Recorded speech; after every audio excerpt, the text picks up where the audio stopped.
So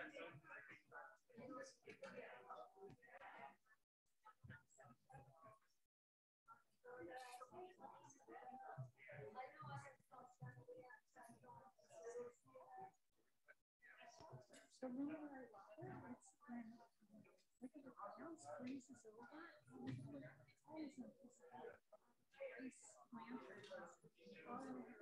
Ice skate about that. Yes, so there's a trail that you can see if you see the circumference. It's actually a really big issue with an island that's really and people make all these things out of light silver candles and stuff. Yeah, it's very wonderful. Can you skate or you only ski? Just skating in one. You can't skate all day. It's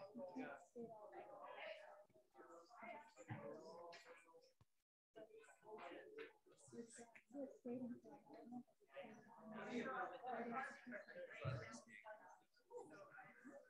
It's really cute. There are thousands of people out there. Tons of people.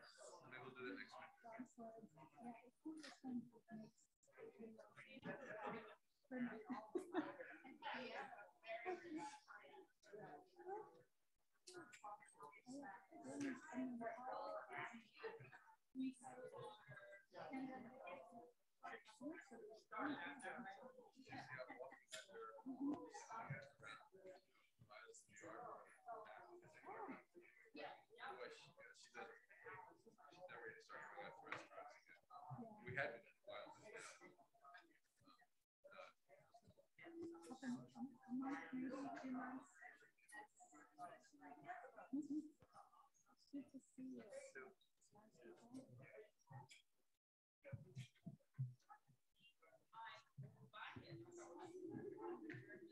Good evening, everyone, and welcome to Crossroads of Ideas. My name is Laura Heisler. I'm Director of Programming for the Wisconsin Alumni Research Foundation, Director of Outreach for the Morgridge Institute for Research, and a partner with the Wisconsin Institute for Discovery. And these are the 3 organizations that collaborate to bring you this series each month during the academic year, usually on a Tuesday night. This is the 3rd in our 5-part mini-series focusing on the big questions that matter to all of us that also happen to be the subject of research and collaborations anchored here at UW-Madison. If you missed the first 2 installments in this series, What is Life and What is Consciousness, you can find recordings of those at wharf.org under the Programs and Events tab. So you're welcome to check those out. And before I tell you a little bit more about how this evening is going to go and some upcoming events, I do want to take a moment to acknowledge the land that those of us in the room are on, and many of you on the Zoom are also on, by acknowledging that UW-Madison occupies ancestral Ho-Chunk land, a place their nation has called Tejope since time immemorial. In an 1832 treaty, the Ho-Chunk were forced to cede this territory. Decades of ethnic cleansing followed when both the federal and state governments repeatedly but unsuccessfully sought to forcibly remove the Ho-Chunk from Wisconsin. This history of colonization informs our shared future of collaboration and innovation.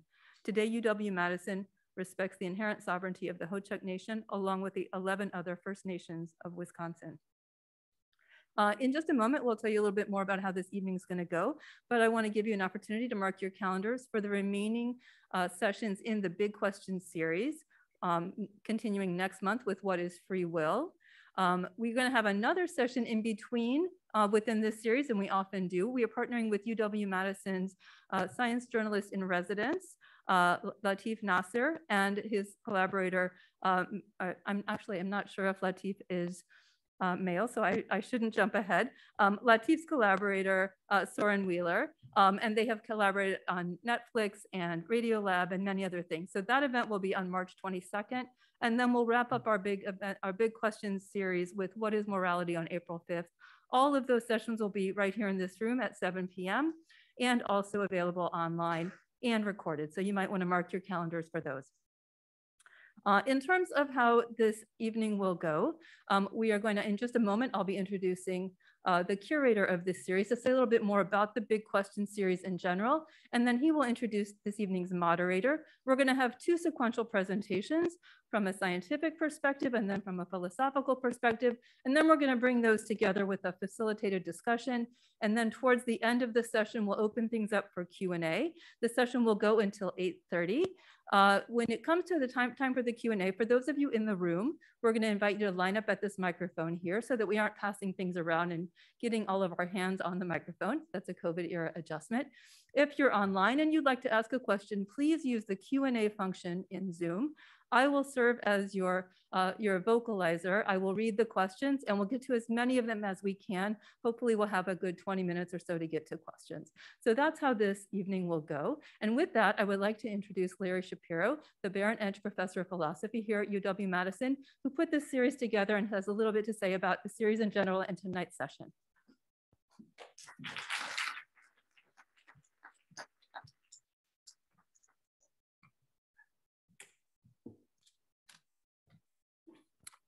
Thanks, Laura. Laura deserves a lot of thanks for putting all the details of this series together, along with Katie Apsey of the Institute for Research in Humanities, who's been tremendous at putting things together. The idea for this series came about through my stint in the Institute for Research in Humanities, where I was interested in questions, deep philosophical questions, and how scientists address these questions as well. I think a lot of these questions that are at the center of this series, what is free will, what is consciousness, what is life, these are questions of sort of profound importance for most human beings. And there's an attitude among some that these are purely philosophical questions and science might not have anything to contribute to answering them. And then there's the attitude that what do philosophers know anymore? It's science that's going to teach us how to answer these sorts of questions. And I thought it would be interesting to show that there's actually a fruitful interchange between philosophers and scientists. And the idea behind each of these events is that we'll see this sort of interchange in action. I think these questions can be deeply informed by empirical work in the sciences, but the sciences have to be sensitive to philosophical distinctions. So tonight we're going to be focusing on the question of happiness. I wonder as a philosopher how we should understand what happiness is. We might think of happiness as a feeling or an emotion, like what I get from eating chocolate or visiting family. Or we might think of happiness as a kind of well-being, a life of fulfillment. So we can describe someone as leading or having a happy life. But if it's a feeling, what kind of feeling is it? Is it pleasure? But it seems like I might experience pleasure even if I'm not happy, as when I might indulge in ice cream after a lousy day. It's pleasurable, but I'm still not happy. Or I might feel happy even when I'm not experiencing any pleasure, as I might feel happy after, say, donating blood and having some sort of sense of I don't know, like I've done something good for the world. If it's about well-being rather than a kind of emotion, I want to know how this feeling of happiness contributes to well-being.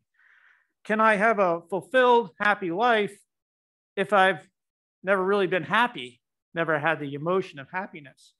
Or could I have a life with a lot of happiness, which is not really a good life?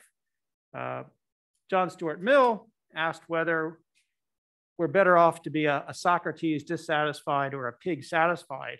And Mill's answer was, well, we should be Socrates, even though Socrates may not have led a happy life or experienced a lot of happiness in his life.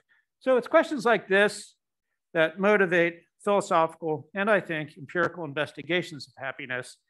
And here to moderate our speaker's discussion is Kayla Wynn, who is the higher education reporter at the Cap Times and a Badger.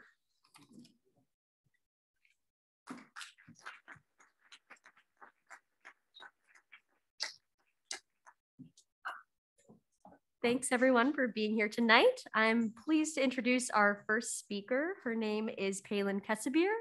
She received her BA from Koç University in Istanbul and her PhD in social psychology and personality from University of Illinois at Urbana-Champaign. She's been on the faculty at the Center of Healthy Minds here at the University of Wisconsin since 2014. Her primary research focuses on empirical questions about happiness. For example, how we should measure happiness, why policymakers should care about it, and how social factors impact happiness. So thank you so much for being here, and we'll have her come up right now.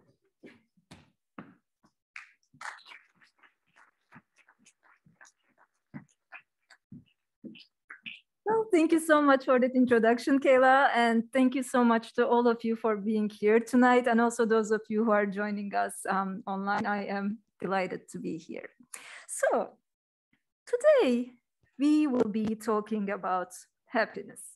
And happiness, by whatever name we refer to it and however we go looking about it, is a fundamental and universal aspiration. If I were to ask you what you want most out of your life, or if I ask you what you most want for your children, probably happiness would be at the top of answers, right? If not at the top.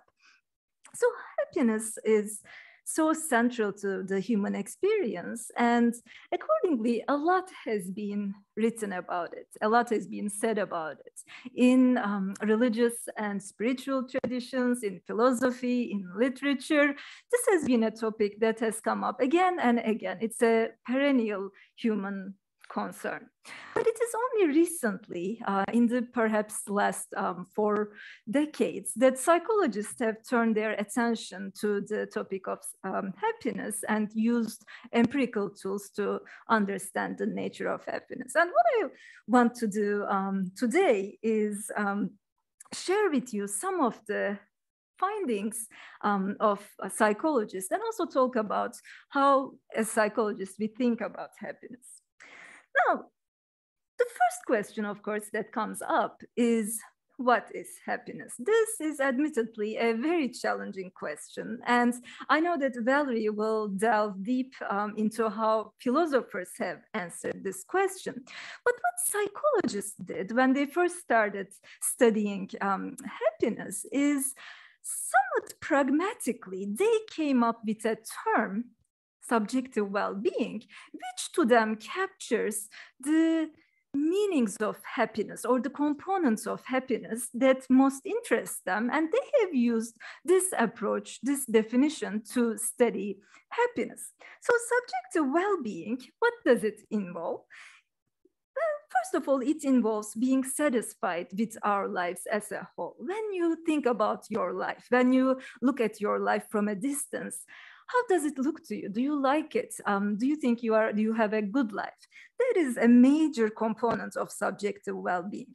But also, what about your satisfaction with important life domains? So for example, how satisfied are you with your family life or your social life or your health, your finances, your leisure time, your work? These also, of course, contribute to our subjective well-being or happiness. And then subjective well-being also involves having an abundance of positive emotions such as joy or love or hope, serenity, interest. All of these are what make a person happy. And then we also want to experience negative emotions infrequently, negative emotions such as anxiety or anger, frustration, shame, disgust.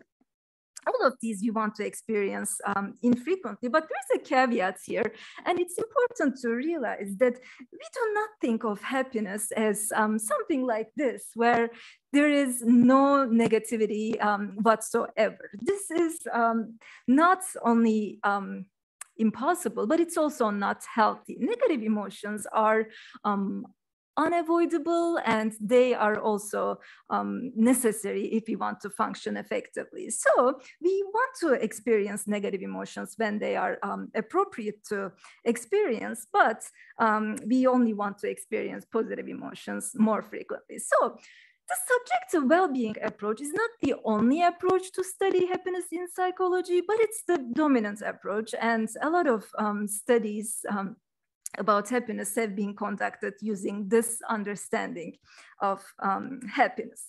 Now, the next important question is, how do we measure happiness?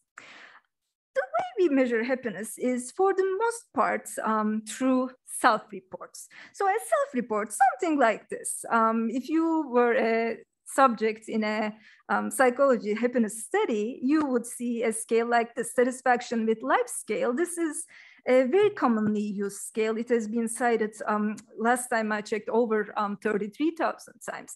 And you just agree or disagree to statements about your life. Now, just like all self-report measures, these measures too have their limitations. So, for example, you might not be able to, you might not want to respond accurately, right? Or you might be maybe feeling down one day, and then you might say, I am not satisfied with your life, but maybe next day you would respond differently.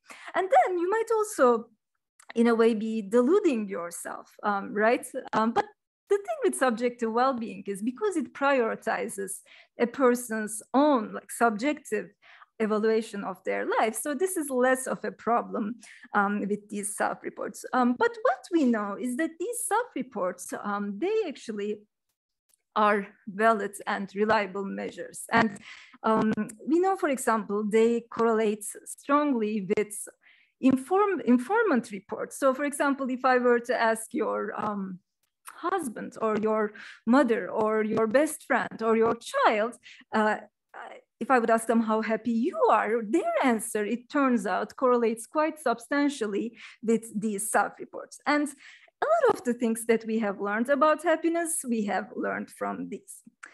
Okay, so what have we learned? Let's continue with our next question, and that is about the possibility of happiness. There have been some philosophers, for example, who said that happiness is impossible, or at least quite improbable in this life. Well, how we answer this question of whether or not happiness is possible, of course, it depends on how we define happiness, right? If we define it as a perfect state, a perpetual state that includes no negativity at all, then of course it's impossible. It's an extremely idealized, unrealistic version of happiness, and it is unattainable. But if we define happiness as being satisfied with our lives and predominantly experiencing positive emotions, then it appears to be possible. Not only possible, but actually for people who can meet their most basic needs, people who are not living in dire circumstances, actually happiness seems to be more the norm than unhappiness.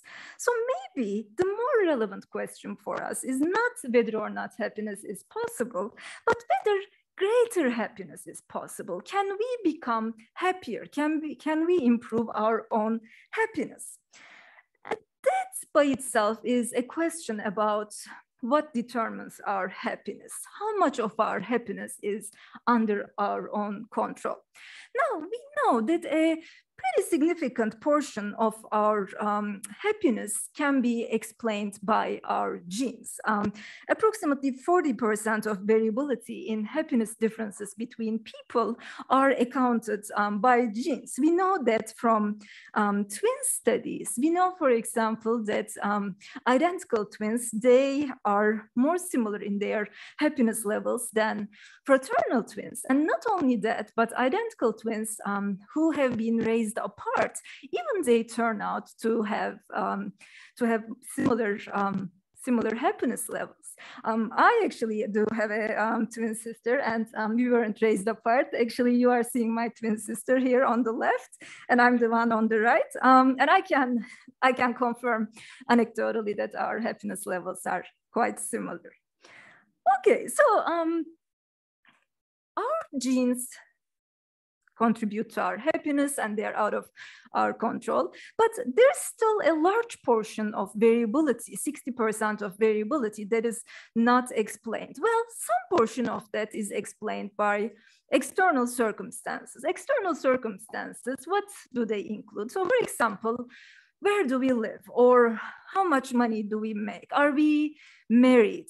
Are we employed? Do we have children? What is our religious or spiritual affiliation? All of these can be explained as external circumstances. And the interesting finding from the science of happiness is that external circumstances actually do not account for as much happiness probably as many of us think. So they become very important if our circumstances are objectively bad. So if you are a person who cannot meet their most basic needs, such as food or shelter, then yes, external circumstances, for example, how much money you make, that is going to make a tremendous difference in your happiness level. But if you live a reasonably comfortable middle-class life in the United States, for example, it turns out that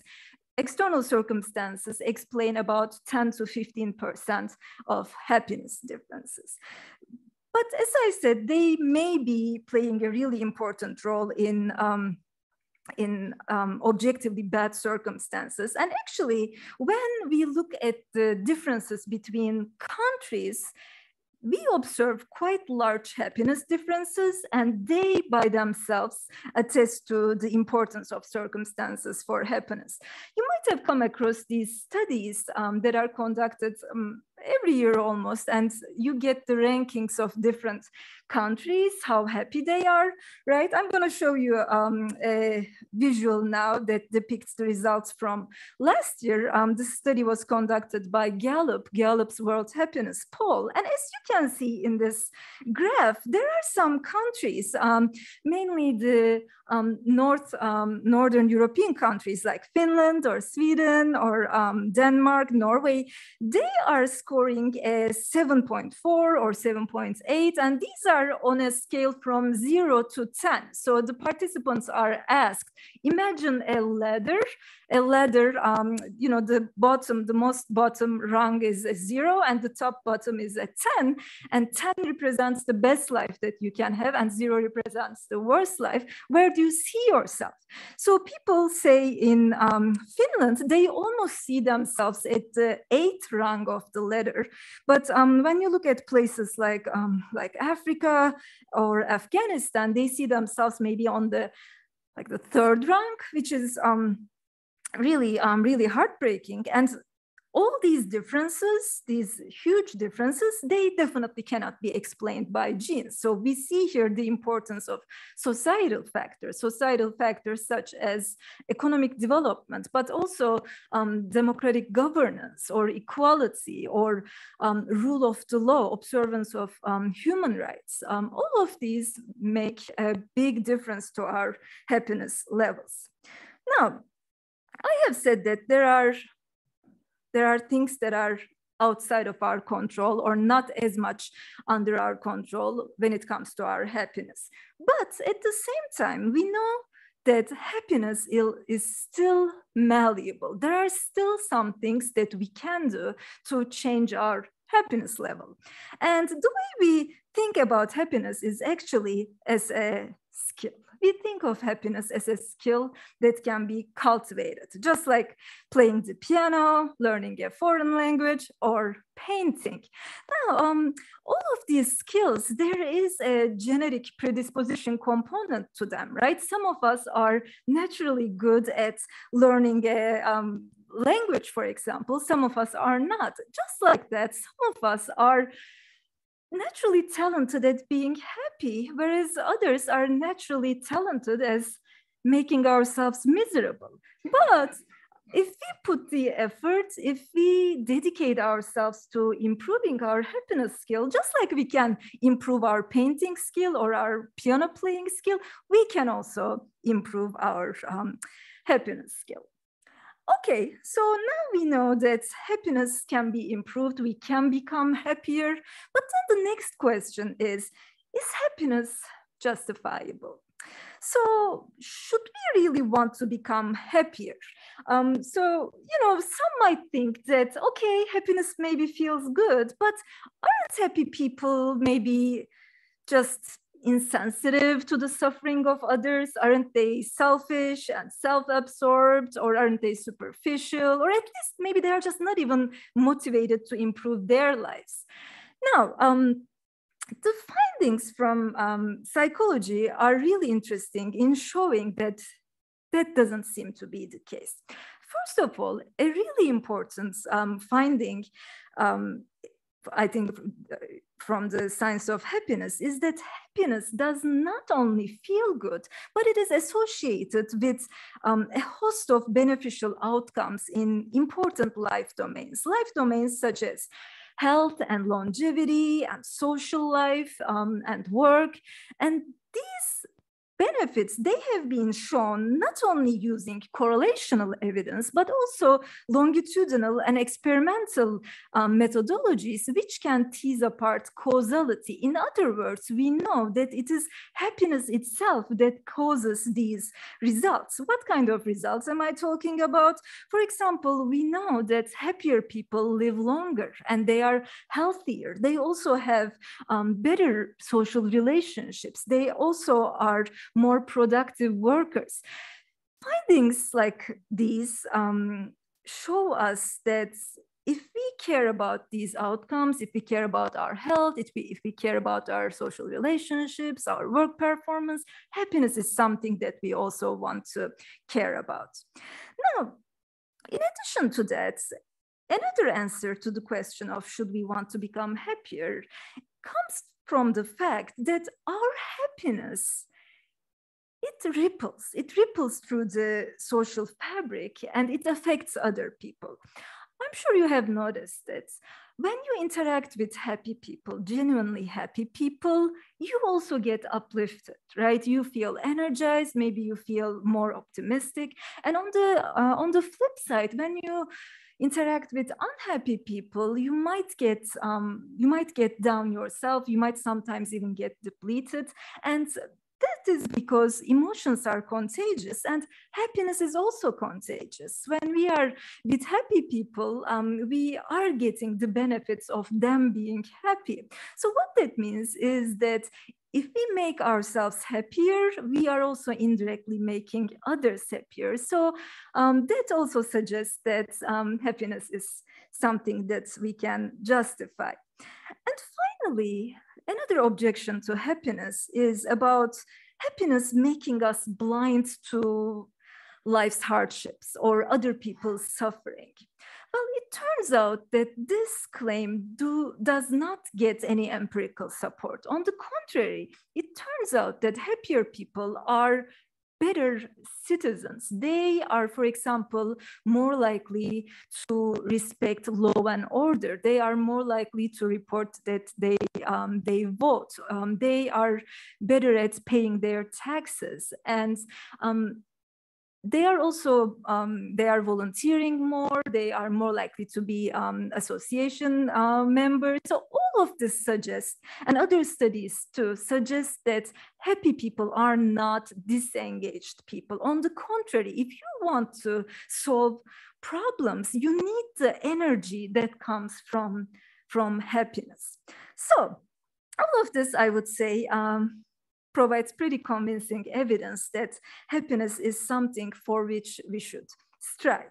Now, the next question is how do we do that? How can we cultivate happiness?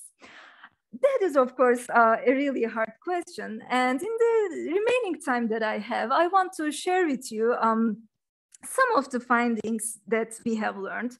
And while doing that, I want to rely on a metaphor that I enjoy using, and that is of happiness as a manner of traveling. Now, we may think that happiness is getting all we want, right? If only I could get everything I want and get rid of everything I don't want, then I would be happy. I think many of us just automatically think of happiness that way. But what we have learned again is that that is not true. Happiness, rather than arriving at a destination or at a place, is all about traveling. And what I believe is that this manner of traveling, this skillful manner of traveling through life, involves relating in happiness-inducing ways, in healthy ways, to reality, to ourselves, and to others. So if we have the qualities that allow us to relate to reality, to ourselves, and to others in happiness-inducing ways, in healthy ways, then we will be happy. So what do I mean by that? What do I mean, for example, by relating to reality in a healthy way? Well, I would say that it is about seeing and accepting life as it is. So if you are on a trip, say on a road trip, you are in a car and the road is bumpy, you will feel some of those bumps, right? So that is the reality of the road, and you cannot argue with it. You cannot get too upset about it because it wouldn't be a good use of your resources. So it is the same with life. We need to recognize and accept to the extent we can that life is difficult. Hardships and suffering, they are a part of life and they are non-negotiable. They are a part of being human, right? Also, life is inherently uncertain and unpredictable. Anything can happen at any time, right? So I like to show this little clip of this poor raccoon who decided it's a good idea to wash the cotton candy, and then suddenly the raccoon loses it. And life is a little bit like that, right? Anything can happen at any time, and we might have to let go of things that we want. And by the way, there's the rest of the video, and the raccoon gets another cotton candy. So no, you don't need to feel sorry for him. But so the idea is that life is, as I said, just uncertain and unpredictable, and also fragile and finite, right? So there is a rhythm to nature. Everything that is born goes through changes, and then there's death, of course. So to be able to be happy, we need to come to terms with all these realities of life, right? And it is not easy, but we have to do that. And not only do we need to see and accept those realities, but also approach life, despite these difficulties, approach life positively, constructively, and competently. The qualities that allow us to do those, qualities such as optimism or positivity or resilience or a sense of meaning, which itself is a major source of resilience, or being a conscientious person, being a competent person. All of these, we know, are major predictors of happiness, and they allow us to go through life in a much more constructive and competent way. Okay, so what about our relationship to ourselves? What kind of a relationship to ourselves do we need to have if we want to be happy? Well, again, imagine you are on a trip and you have a fellow traveler with you. And this fellow traveler has to be with you there all the time, 24/7. But this traveler doesn't like you. And they criticize you all the time. They insult you. They speak very harshly to you. They also don't trust you. They don't trust any of your judgments. They don't trust any of your decisions. How can you enjoy this trip? Regardless of what else happens on this trip, regardless of what you see, what you experience, if you do not have a good relationship with yourself, the person with whom you spend the most time with, you cannot enjoy life. So we need to cultivate a loving, accepting, and trusting stance toward ourselves if we want to be happy. Self-esteem is, again, one of the major predictors of happiness. But we also need to know that not all kinds of self-esteem are healthy, and some of them actually do come with happiness costs. We know, for example, thinking that you are a superior person, thinking you are so special and so extraordinary, a narcissistic way of thinking about yourself, we may say, is not associated with happiness always. What research finds actually is that low levels of self-preoccupation and self-focus correlate much strongly with happiness than self-absorption, of course. Happy people, they do not think about themselves often, not negatively, but also not positively. Their attention is focused not on themselves, not as much on themselves, but more on life and on others. And yeah, self-absorption definitely is not a recipe for happiness. And another aspect of relating to ourselves in a healthy way, of course, is having a good relationship to what goes inside here, right? Our thoughts and our emotions. And as I said, some of us sometimes have harsh thoughts towards ourselves, criticizing thoughts, right? There's this old onion story. Neurologists find brain still shows signs of self-criticism minutes after that. So we have this almost inner bully sometimes that comes out. And for those of us where this inner voice is really, really harsh, again, it makes happiness quite unlikely. So what can help here is self-compassion. Self-compassion, again, major predictor of happiness, is about relating to ourselves in a kind and compassionate manner. And one component of self-compassion is mindfulness, which is also about noticing our own thoughts and emotions, but at the same time responding to them in a kind and compassionate and curious way, as opposed to in a rejecting or unkind way. Okay, and finally, the manner of traveling, the manner of going through life that is most happiness inducing also needs to involve relating to others in a healthy way. Now, we know that warm, supportive, and trusting relationships are necessary. They are necessary to happiness. They are not sufficient, maybe, but they are indispensable. If we do not have them, we cannot be happy. And so selfishness also is not an effective happiness strategy. It turns out that selfish people are typically experiencing high levels of negative emotions. They also feel isolated and lonely, whereas people who are more generous, people who are more compassionate, altruistic, considerate, just people who are nice and kind, they report higher levels of happiness. I like to show this little clip of this old lady. She's 84 years old, and she was giving high fives to these runners in Italy. And it turns out that happy people are like that. They are benevolent, they are warm-hearted, and they give of themselves. Their focus is more on others and more on the outward than themselves. Okay, so on this note, I'm gonna stop, and thank you so much for listening to me. We have talked about happiness and as it is viewed in psychology, and I tried to answer some of these questions. I thank you, and I'm looking forward to Valerie's talk and then having a discussion together. Thank you very much.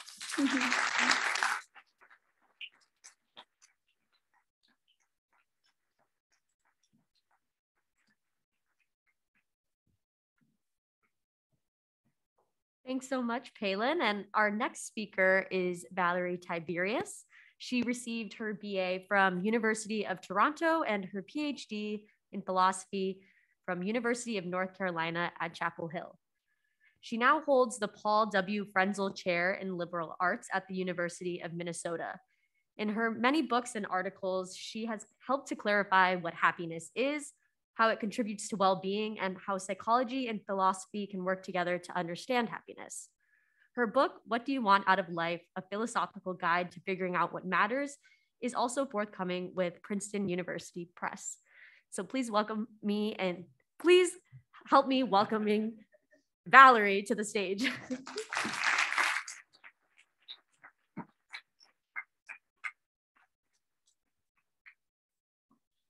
Thanks so much, Kaylee. It's really great to be here. This is the first in-person talk I've given in over 2 years. It's weird. It's really nice to see whole people who are not in little boxes. It's wonderful. Thank you for being here. Where are we? Okay. So I want to start by distinguishing two senses of happiness. One sense of happiness is has to do with happy feelings. When we talk about, feeling happy, the feeling of happiness is, for the most part, a subjective property it's a property of your experience. It's a feature of your experience, a kind of subjective experience. And here, even here on the feeling side of happiness, we could define happiness in different ways. We might define it as pleasure. We might define it as life satisfaction, which is something that Palin talked about, or an emotional disposition, positive affect, and a tendency not to have so much negative emotion and feeling, or perhaps some combination of these things. So that's the feeling happy side. On the other side, there's a sense of happiness that we talk about when we say that somebody has had a happy life, perhaps at the end of life, if someone dies and we say that person lived a happy life. Or perhaps if we wish something for a child, if you have a friend who has a new baby and you wish the child all the happiness in the world, you might wish that to a couple who just got married. I wish you all the happiness in the world. You probably don't mean just feeling happy, but something a little richer, something a little broader. In that sense, of the happy life sense, happiness might be subjective, but it might not. It's probably easier and more clear if we call this sense of happiness, this happy life sense of happiness, well-being, or maybe even flourishing. Philosophers tend to use those words, at least some of them do, to describe the happy life sense of happiness. And happiness in this sense can also be defined in different ways. It might just be the exact same thing as feeling happiness, except over the course of a whole life. So it might just be lots of feelings of happiness, but it could be all instead thought of as a life in which you achieve some things that are objectively good. Or you could think of a happy life as a life in which you attain your goals. So this second sense of this happy life sense is primarily the sense of happiness that philosophers have been interested in. So in that distinction between feeling happy and the happy life, psychologists and philosophers do research on both fields are on both sides of that distinction. So you have psychologists who are interested in the happy life side and philosophers who are interested in the happy feeling side, but primarily psychologists tend to be interested in the feeling side, and that's certainly what was confirmed by Palin's talk. And philosophers tend to be interested in the happy life sense, which I'm going to call well-being and flourishing from this point. That idea of well-being and flourishing is sometimes called in philosophy the good for. We're not good at marketing our ideas, so this isn't a very catchy way of talking about it, but we tend to talk about either the prudential good or the good for a person. And a happy life in this sense is just a life that is good for the person who's living it, not necessarily a life that's good from the point of view of God or morality or anything else, but good for that person. philosophers tend to think that this question about well-being or flourishing is a value question. It is a question about what matters, about what we should aim at in life for ourselves and also for other people whom we're trying to benefit.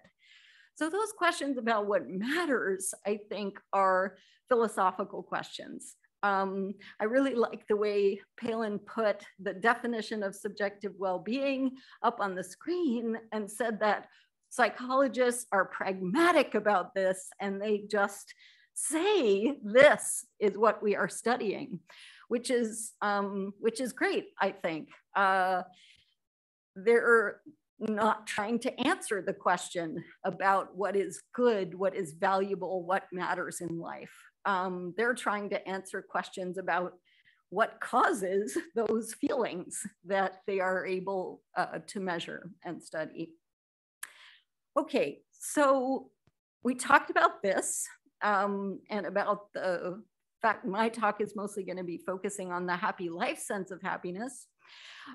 In the remainder, I'm going to give a little bit of an overview of these different ways that philosophers tend to think about the happy life side, the well-being side. And then I'm going to tell you a little bit about how, basically what I think is the right way to think about it, but perhaps I should just say one good way of thinking about it. So we'll start here with some of these philosophical theories. So first, you might think that there's not really an important distinction between feeling happy and well-being. Well, you might think well-being just is feeling happy, having pleasure, experiences of pleasure over the course of your life. That is a theory called hedonism. It's a tried and true, very old theory. It was championed by utilitarian philosophers like Jeremy Bentham and John Stuart Mill, who are pictured here. As a kind of philosophical aside, these two utilitarians had quite an argument about this dog. I mean, not about this dog in particular, but about whether the pleasures of animals could be as good as the pleasures of humans. So Bentham thought if it's pleasure, it's pleasure. It doesn't matter if it's a higher pleasure or a lower pleasure, a pleasure we share with animals or a pleasure we get from doing something like reading poetry or listening to music. And Mill thought quite the opposite, that there are different qualities of pleasure and that the human pleasures are actually higher quality. So that's hedonism. There actually has been a resurgence of hedonism in philosophy, but most philosophers, I would say, majority, we never agree about anything, but still quite a number think that hedonism is not a good theory of well-being because of this objection from a philosopher, Robert Nozick. So Nozick asks us to imagine that we could hook up to what is basically a very, very fancy virtual reality machine.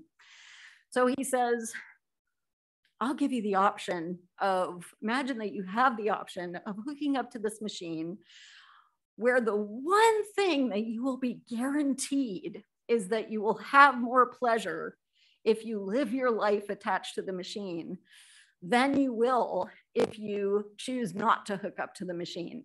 So absolutely, whatever you think it takes for you to have a life with more pleasure in it, that's what the machine will program for you to enjoy. You'll get more pleasure in the machine. But your experiences aren't going to be real. You won't be interacting with real other people or doing real things. You will be lying there hooked up to electrodes with a neuroscientist standing there punching buttons on a machine. Nozick thought people wouldn't hook up to this machine. In my experience teaching ethics students, some people absolutely would choose to hook up to the machine. That's clear to me at this point, but definitely not everybody. There are people who find the whole idea of it abhorrent. And Nozick thought what this showed was that pleasure isn't all that matters to us. It's not even all we want. People, at least some people, want other things, and that's the reason why they wouldn't hook up to a machine like this. And some of those goods that you might think are goods that are different from pleasure or pleasant experiences are things like relationships with other people, achievement. If you look at the achievements of marathon runners like this fellow here or various Olympic athletes, there's a lot of unpleasantness involved with achieving greatness in athletic endeavors. Knowledge, which you might think, knowledge of the world, it doesn't have to be pleasant to be good for you. So sort of riding that wave, some people have thought, well, there are other things besides just happy experiences, pleasant experiences that make life good, make a life good for a person. So let's just be objective about this. And let's just say a flourishing life for a human being is a life in which you attain these objective goods, like, for instance, knowledge and friendship, and maybe even pleasure. Pleasure could be on the list as long as, for these objective folks, as long as it's not the only thing that's there. Another kind of objective theory in philosophy comes from Aristotle, who thought a flourishing life for a human being is a life in which we live up to our human nature. So we have to exercise our essential human capacities, our capacities for reasoning and engaging in politics and doing philosophy and being in relationship with each other. We have to engage those capacities in an excellent way. And that excellent way, Aristotle thought, is with virtue. So Aristotle's view was a good life for a human being is a life in which you exhibit an excellent exercise of your human capacities. That view ties your well-being to your nature as a human being. Some problems with objective theories are if it's a theory that just gives you a list and says, hey, knowledge, pleasure, and friendship, those are the goods, that's what's good for you.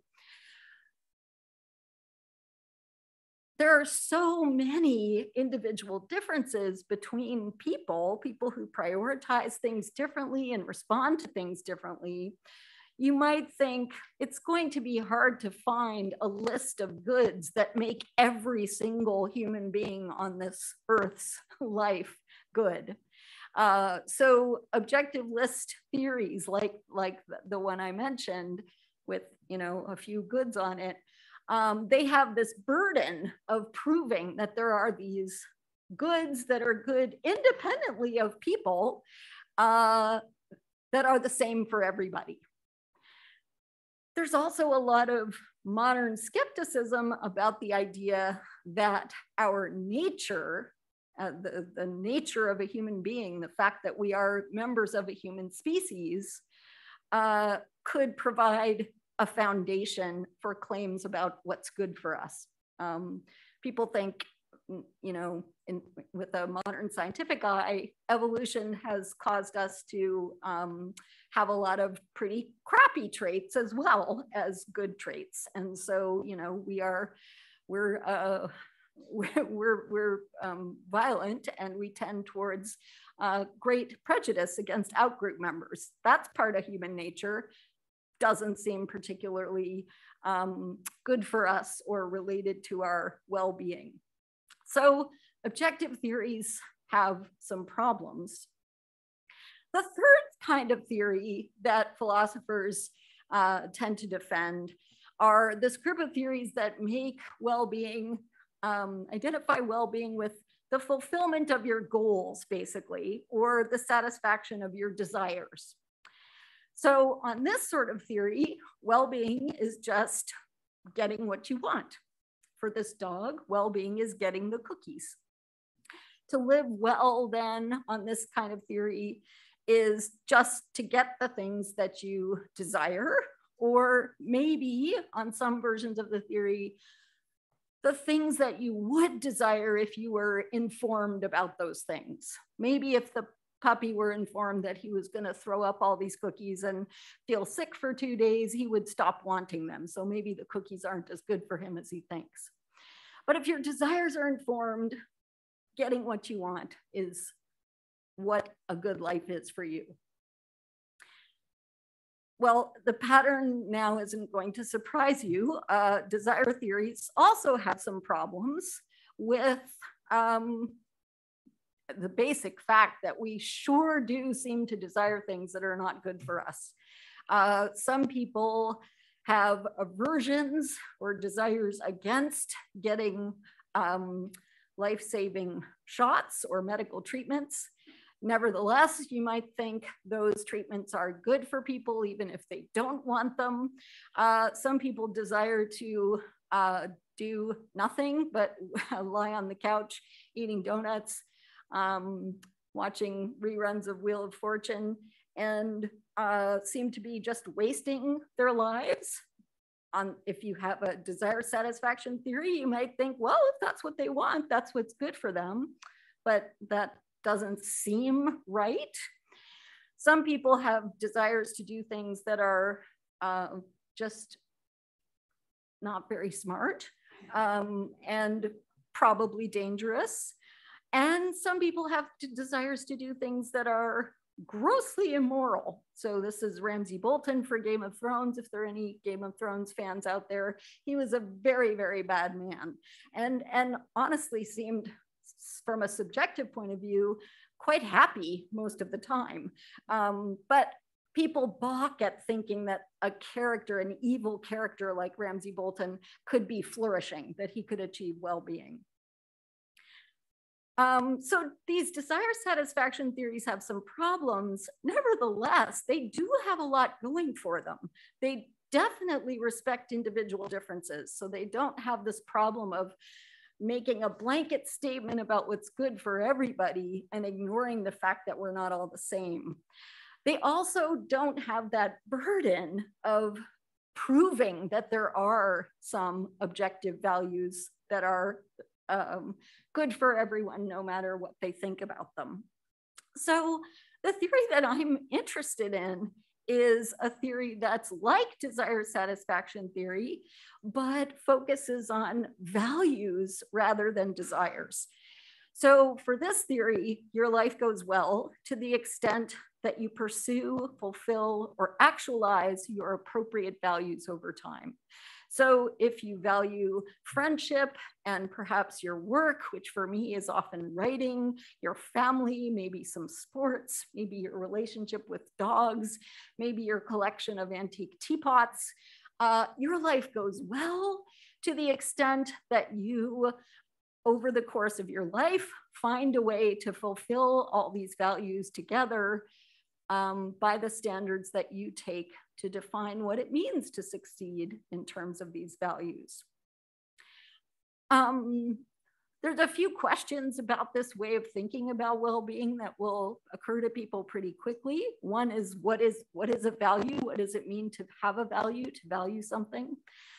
I take it to be a kind of complex psychological state. So if you value a friendship, you love the person, you feel joy when you spend time with them, disappointed when they go away.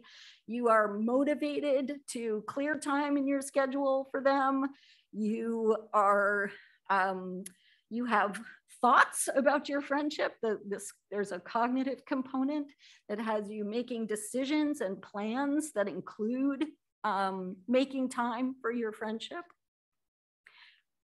So appropriate values are just those values you have that are suited to your, essentially suited to your personality. They're suited to the way you feel, what you want, and the kinds of thoughts that you have about what's good for you and what you should plan for in your life. fulfillment is a kind of a complex notion, but the basic idea is that it is just to fulfill a value is to succeed in it by the standards that you take to define what that value means. So we could think of, you can probably all think of people who value family in different ways. Some people have children, and being a parent is an extremely important part of living up to the value of family for them. For other people, their marriage is the most important relationship in their lives. For some people, taking care of elderly parents and doing that in a very significant and time-consuming way is part of the value of family. Different people will define these broad values like family and friendship in different ways. So that's a pretty quick tour through what the value fulfillment theory is all about. I'm happy to say more about it later, but I think it does have some advantages. And the only one I'm going to talk about is this last one. I think that understanding a good life in terms of the fulfillment of your appropriate values, I think it gives a good answer to the why does it matter question, which is the philosophical question about well-being and a happy life. And I think it answers the question because it focuses on what you actually think matters. It focuses on what people think matters. And it does that in a way that you can still make improvements. So your values could be better than they are, because they can be more suited to who you are, and they can be better fit together so that you can fulfill them over the course of a lifetime. I also think that the theory answers the why does it matter question in a way that fits with what psychologists do, which as an interdisciplinary researcher, I think is a pretty important feature of this way of looking at well-being. This is Ed Diener, he died last year. He's the father of subjective well-being research, I would say, and an absolutely wonderful and happy person, happy in both senses. He was a terrific influence, and it's a great loss that he's gone now. But his view about why study subjective well-being was that, well, that's what people think is important. People think it's really important to have subjective well-being. And that's his answer to why it makes sense for psychologists to study it. You actually see this answer in quite a few psychological research papers when psychologists are asked to reflect on the question, why study this? Why think that's part of well-being? And people will say, psychologists will say, well, it's because people care about that thing. That's why it matters. So I think the value fulfillment theory fits well with the scientific practice. And I will stop there. Thank you.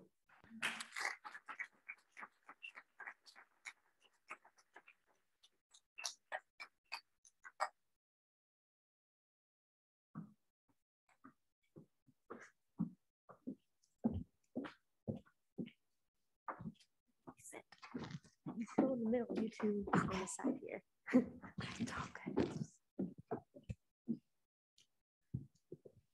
So I have a few questions for both Valerie and Palin, and then we'll open it up to the audience so you can come up to the microphone if you're here in person and ask them whatever question you'd like. Hopefully there are tons of them. So my first question kind of deals with other qualities of well-being. So I'd like to know if happiness is the most important feature of well-being. What about other feelings such as sadness or love? Are there some emotions that are more essential to a good life than others? Well, so do you want to, is it okay if I Go ahead. go No, first? please go ahead. I bet we have a kind of similar answer, actually.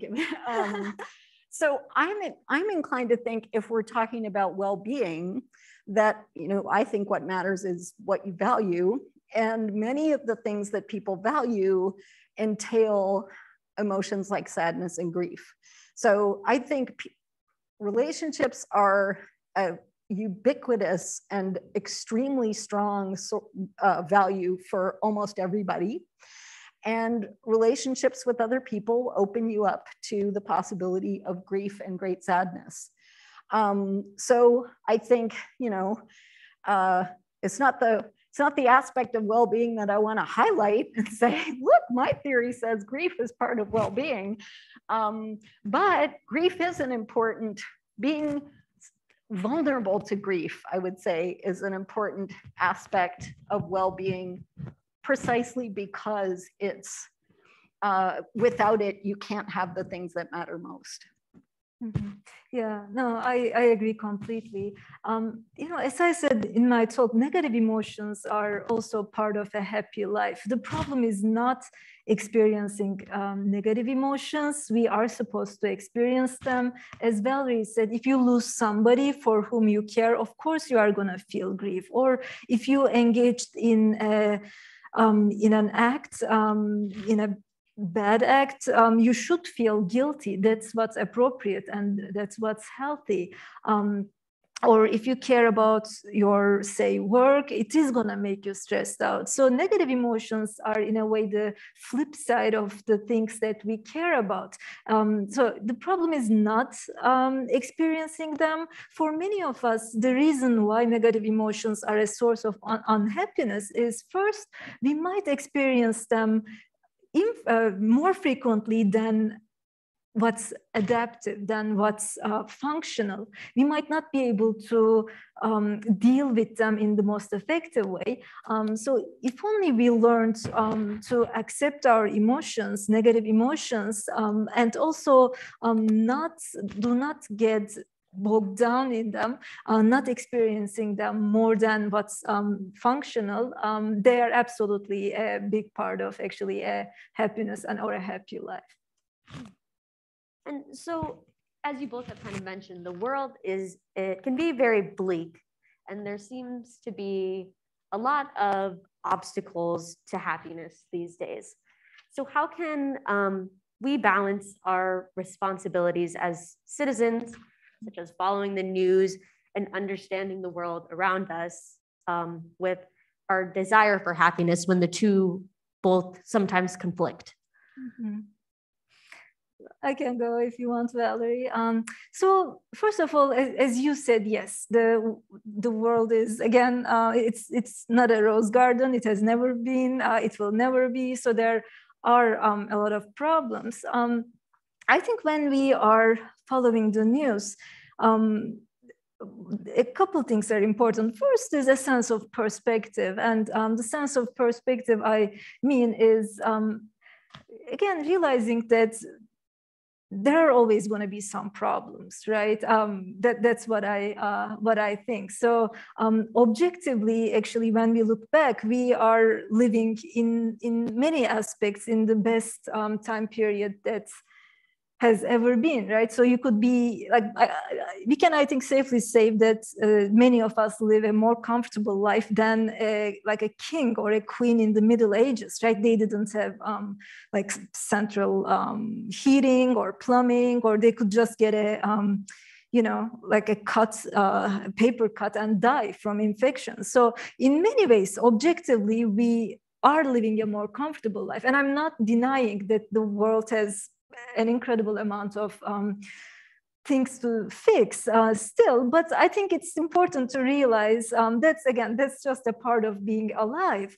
And when it comes to following the news, I believe it's important to follow them, again, to the extent that they are functional, to the extent that they allow us to be informed. But then I know it's, I'm saying that to a journalist, but I think it's better to focus our attention and our energy on things over which we have control. So if we are constantly following what's happening in the world, and we aren't even evolved to be exposed to so much information, right? Knowing whatever is going on in every corner of the world, that's not how our brains have evolved. We just cannot handle it. So instead of being exposed to all of that, I feel it might be better to just focus on a problem over which you can do something, right? Just focus on your area of influence and contribute to solving a problem rather than just consuming all the news and just feel bad about it. I think that's great. I'm gonna write that down as soon as we're finished and start thinking that way myself. But the only thing I would add is I think it can be really helpful from the value fulfillment perspective. What I think about is how it can be helpful to tie your efforts into other things that are important to you, that are sort of easier to fulfill. So you can't fix all the world's problems, but if you do a small thing that is doing your part, like some kind of volunteering or whatever it is that you do, something in your community, to join in some way with your friends in doing that effort, I think makes it sort of buttresses the meaning of it for you, because you're participating in trying to improve the world by your lights, but at the same time fulfilling the value of friendship or maybe your church community or whatever kind of smaller community you're part of. Right.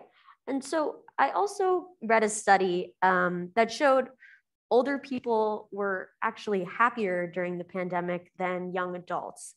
So why do you think that might be? And how does happiness change as we age? Yeah, I can start by answering that. There's theories that show that older people are actually happier, and with advancing age, our neuroticism levels, meaning our disposition to experience negative emotions, it decreases. And one of the reasons most likely is that as we get older, we get a better sense of what is important, what is valuable, and we learn to regulate our emotions in a way that allows us to maybe not focus on the unimportant. You don't worry about the little stuff as you get older, because it's just not worth it. It also probably is partly related to just becoming wiser.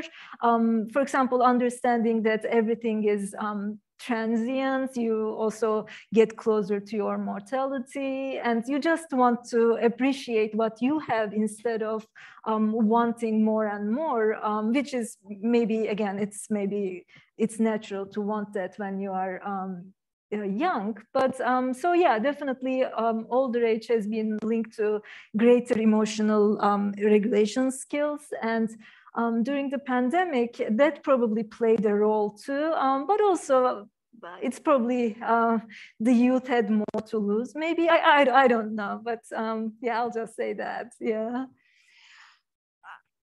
So I'm just thinking about this entirely from my own experience of getting old. And I think there just came a point, it was actually probably when I turned 50, and I realized there is definitely more behind me than there is ahead of me. And I am not spending the next 50 years worrying about all that crap that I worried about for that. So that is a thing that happens, yeah. And it's great. It's there's hope for all of us. That's something to look forward to for those of you who haven't hit the midpoint yet. So Valerie, this is something you kind of touched on, that different things make different people happy. And so how does that kind of play into developing a theory of happiness? Does this mean that there are no really objective facts about what is needed for happiness? Oh, that's a great question. So if what you mean by happiness is happy feelings, I think I'm inclined to think that the question about what causes those happy feelings for people is going to be difficult to answer with short lists of things, because I think people are so different. And I also think it's a question that Palin should answer, not just Palin, but the whole, the program of empirical psychological research on subjective well-being is the right program to answer that question.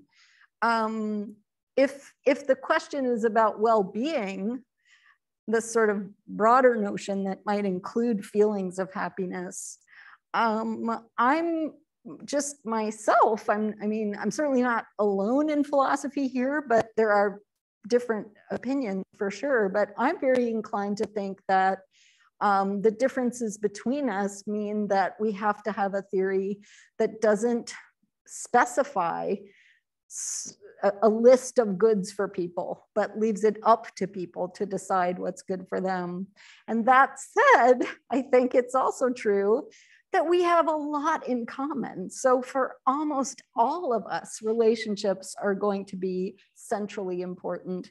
And for almost all of us, some kind of meaningful work or development of skills is going to be important.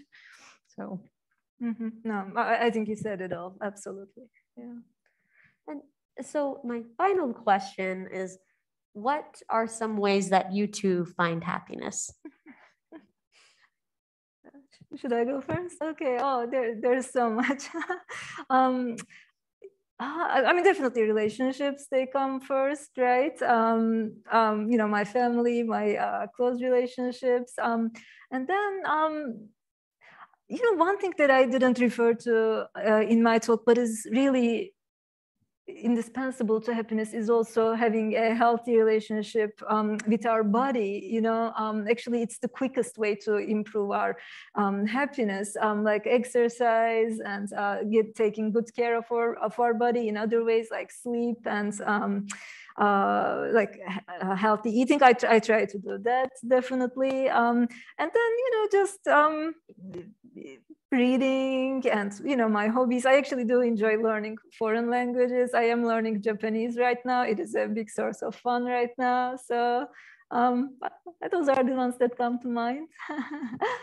Yeah, that's funny. I was also thinking about physical activity when as soon as you said that, I thought, yeah, that's because I think physical activity like sports, or I'm a cyclist, and I'm not a great dancer, but I like taking Zumba classes and things like that. And it's not only fun to do, but the effects on your the good effects on your health contribute to, from my point of view, it contributes to the fulfillment of lots of other values and to the chances that you'll be able to continue to pursue the things that you care about in the long term. So that's the main thing that we probably didn't actually address explicitly in our talks. Right. But I also agree with your first point that relationships for me too, which, it's been challenging during the pandemic to keep in touch with my aging parents and friends across the country, but that's been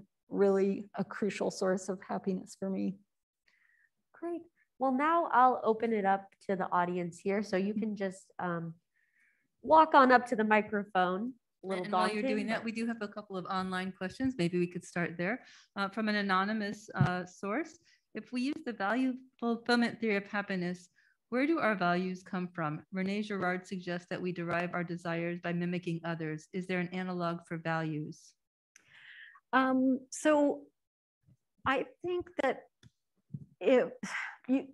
we could talk about values as sort of, it's funny, I feel like I'm answering you. I'm not sure where to look at this point, but I can be the avatar for this. At the most general level, where we talk about values like family, friendship, achievement, autonomy, the ability to, make your own choices about your life, competence, the ability to use your skills. I think those sorts of values are basically a part of evolved human nature. I don't think they're good because they're evolved, but I think that is where they come from. We have evolved to be a social species and a curious species. So I think some of that is just pretty much innate. The specific shape it takes, what shape, what does family mean? Is it having 7 kids or no kids, or taking your elderly parents into your house, or putting them in a nice assisted living facility? All these kinds of things are cultural and maybe have to do with family. But I think just human development is a major source of the basic values. Well, what a fascinating talk on a very subjective topic. Palin, you had that matrix where you're arguing that these are the reasons why we want to cultivate happiness, because it results in these outcomes in these areas, many of which, when you look at them, are like, gee, if I had those things, that would cause happiness. So my question is, what do you find about that chicken and egg? Which comes first or drives the other? Yeah. No, that's a great question.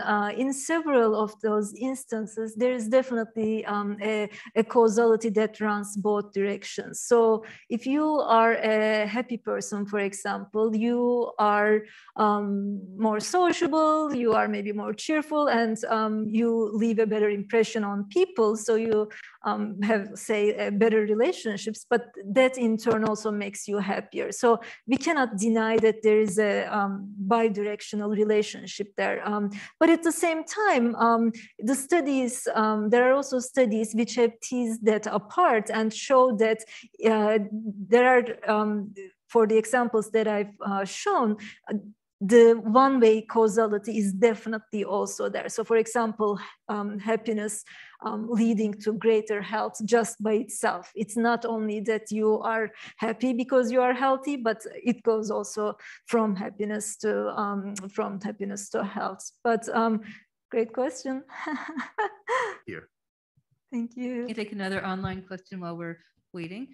It seems that our complete happiness, again from an anonymous source, it seems that our complete happiness fabric is woven together with short threads, like transient in the moment feelings, and long threads, values, goal fulfillment. Does that concept make sense?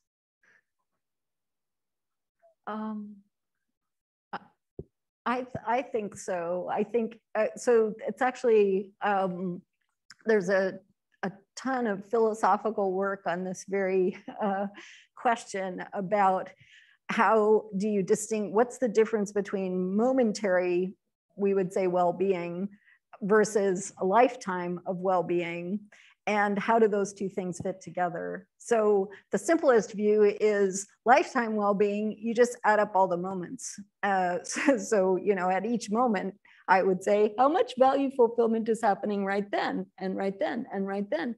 Add them all up, as much as you can get, the better. But other people think that as the person who posed the question mentioned, the little threads in the moment have to be organized in a certain way to constitute a good life. So those philosophers who think that will argue that your life has to, those little bits have to have a certain narrative shape to make up a good life. It's not enough if you have all the good bits at the beginning and the end is terrible, that's not a good life, even if you have the same number of good bits as someone who has them in the other direction. So I think it definitely makes sense, and it's a great question. Thank you so much for both of your talks. This is a question for Valerie about the value fulfillment theory, which is that a person's life goes well to the extent that they pursue or fulfill and actualize their appropriate values over time, which you listed as values that are suited to our desires and emotions, reflectively endorsed, capable of being fulfilled together over time. I guess I'm wondering that it strikes me that on the surface, that view is susceptible to the same kinds of objections you raised against the desire satisfaction theory in particular. So I guess I'm wondering what you say about someone like Ramsay Bolton, who seems to be able to meet all three of those conditions, but who I assume we want to say is not living a happy, a fulfilling life. Yeah, I was kind of hoping no one would point that out. No. Oh, okay. That explains everything. No, that's of course, that's a great question. So my answer to the immoral, essentially it's a question about immoral values, which is the exact same objection to immoral desires, constituting a life of well-being. So the strategy I use to argue about that point is, first, I think, and the truth is, on that particular score, I'm not sure I do much better than desire theories, but first, a little bit. It's very difficult to live a life in which you have immoral values and they're psychologically suited to you, integrated, and you can pursue them over time without significant cost. I don't know if you know what happened to Ramsay Bolton, but it was not, he did not meet a good end. So typically people who have immoral values pay for them in various ways. So the kind of person you have to be imagining who has immoral values and who actually, like, on my view, does a good job, you know, fulfills all of the values that they have over life, is to be someone like a successful psychopath who is never caught, never detected.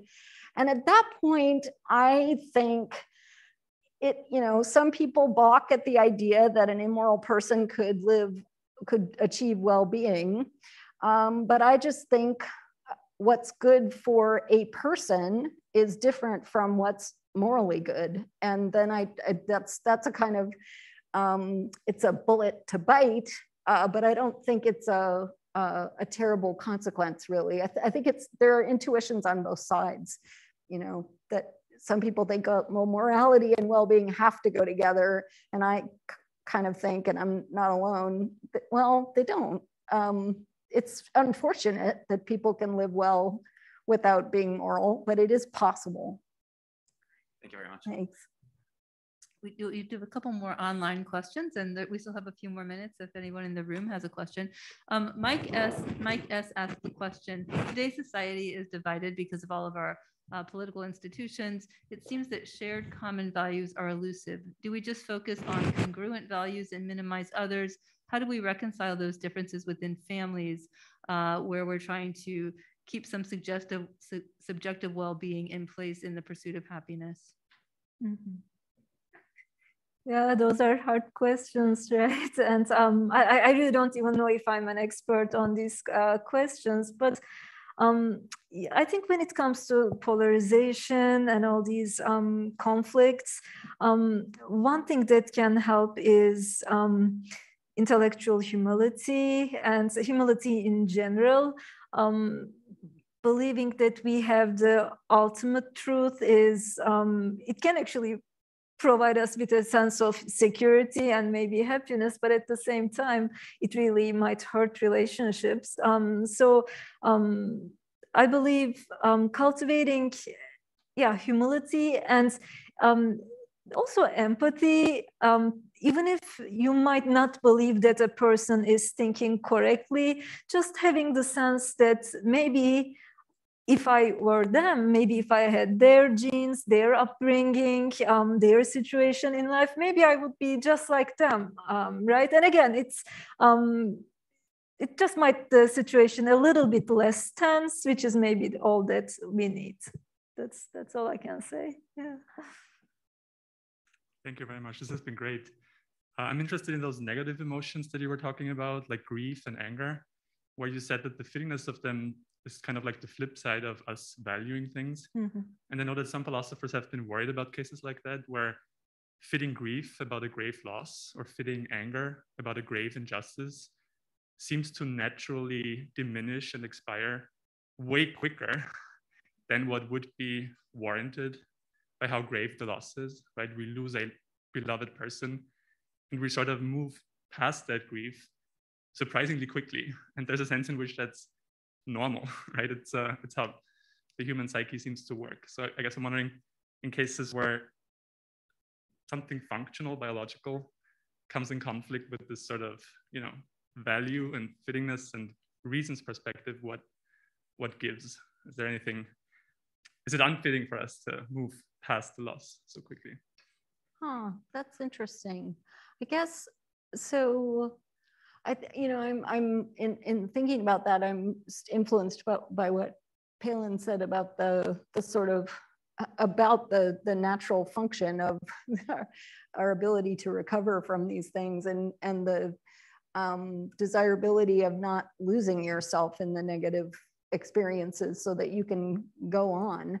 And there's a way in which, to me, it seems like your question is not about well-being, but about the value of these things in a different sense, not their value insofar as it contributes to our welfare, but their, for lack of a better, they're either their moral value or their value from a more objective standpoint than just one individual.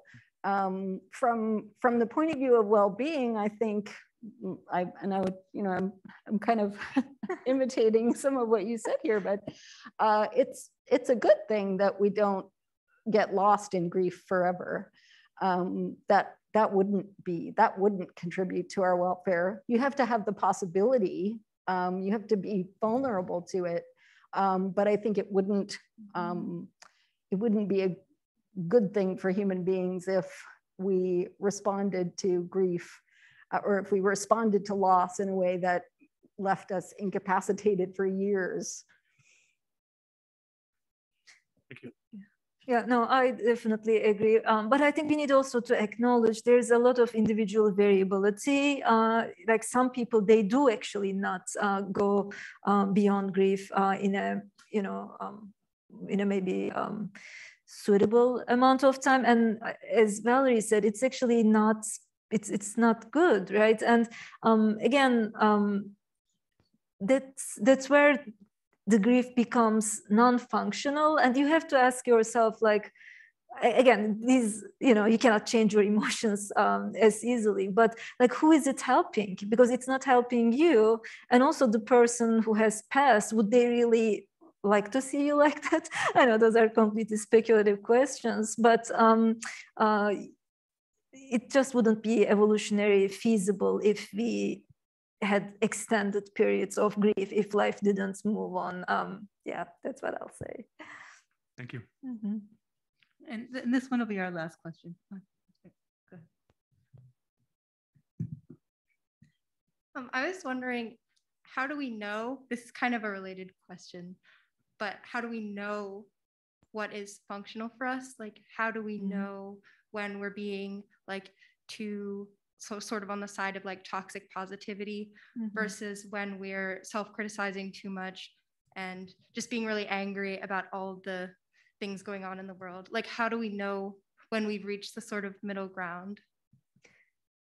Yeah, again, really hard and good question. To me, the way I would define it is, how am I feeling, right? Can I, am I predominantly, again, feeling good? Can I do the things that I want to do or that I need to do in a mildly positive way, maybe? I think, I don't know, it appears to me that you can tell it, right? If something is not functional, it's just not working, but maybe I'm not understanding the question well. Valerie, do you have anything to say? Well, sorry, maybe you think like it's good for you. Like you're thinking that toxic positivity, this sort of mindset is making you feel really good, but you don't know down the line like that is actually bad for you. Same with like when you're really passionate about things and you're just, really overwhelmed, but you don't know it. And then you find out later that that's actually hurting you. I think in those situations, time it's the only thing that can tell you, probably, right? Because sooner or later you will clash with reality if what you are doing is not right for you. But I'll think about it, because I really don't know how you can tell. It's really hard to, I mean, in a way, you're when you said what you said most recently, there's this issue of the short term versus the long term. And, you know, I define well-being in terms of value fulfillment over a lifetime.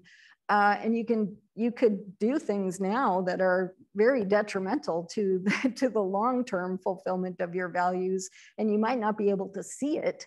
And that's sort of a problem of the human condition. The one thing we haven't talked about, which we did talk about at dinner, that might be actually helpful here, is mindfulness practices, where you're making an effort, or maybe they would say you're not making an effort, but you are attempting to not be in the grip of your current state of mind. And cultivating a practice like that could actually, I think that might be helpful to people who are, you know, tending to get embroiled in something that's right now very exciting. Yeah. Thank you. Yeah, and yeah, maybe just what is called self-distancing, and mindfulness can sometimes help with that. Just looking at yourself from a broader perspective. Maybe think about, what if you were not you, but a friend? What would you advise them? Or imagine that you are 5 years away from today, or 10 years, then how would this look? So just because oftentimes the reason why we do things that might hurt us is that we just get wrapped up in the emotions of now, just now. If we put that distance between ourselves, you know, distance in time or in in space, that might help. Yeah. Great. Well, that's all we have time for. Thanks so much, everyone, for coming out tonight. Thank you.